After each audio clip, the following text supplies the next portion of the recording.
hello लोगोफोर नै जोंहा आइ जगजात्रिनि मेलायाव खेला होदों नै गोबां माल लाथारबाय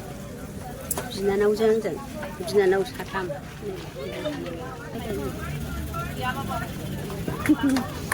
खेला होदों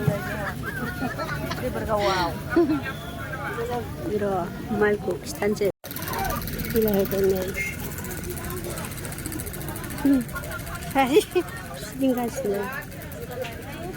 नाम्बार आयु फैखाबायहाय नै ओरै थिखायलाय नै बेवाया जा गिदिर ना मोनखाबाय 20 थाखा खेबसेनो मोनदों आयु थैखाबाय बोरै मोजां खिथालाय नै जोंना माला खेला होनाया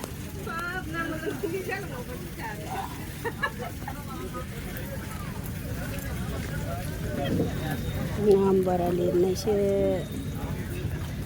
20 नाम्बार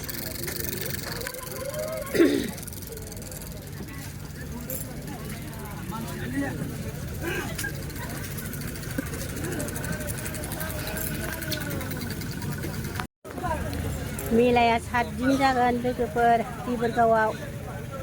माने दिनै साननै थांबाय शुक्रबार बिस्थिबारनिफ्राय जाजेनदोंना मामा गेलेनो दंजोबखायो दख'ना दख'नि गेलेफैदो बयबो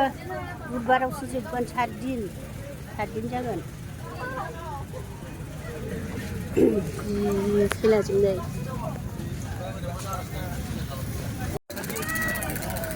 नैबे दासो फैदों माल गिदिर गिदिर दोनथारो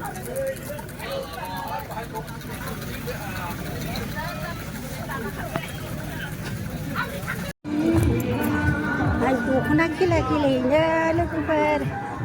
दख'ना खेला मोना मोनाखै मानसियानो गैया ओमफ्राय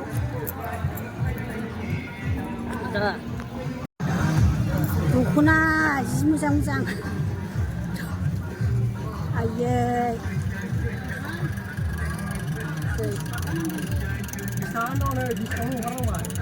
दख'ना खेबसे गेलेनायसै जाना जाया बिराद मोजां मोजां दख'नाया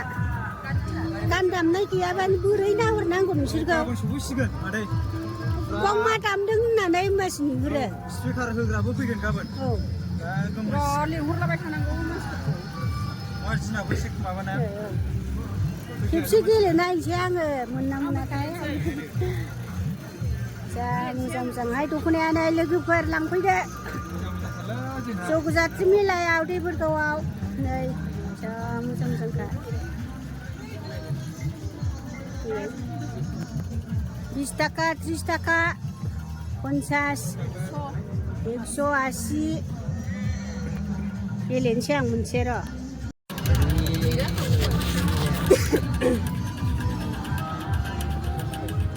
दख'ना गांसे लांसै आंहा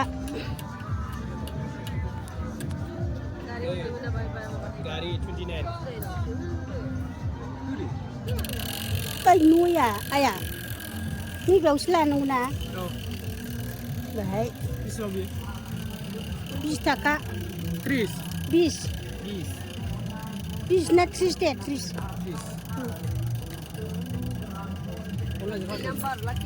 30 लाखा होलाबाय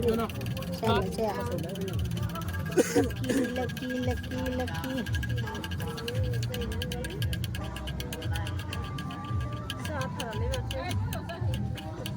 आयै फैदो आयै गैया गैला मोनाखिसै 100 थाखा थैबाय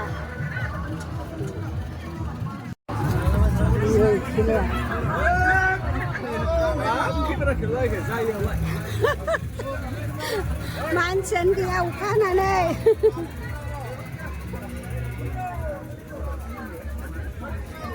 नै मानसियानो गैया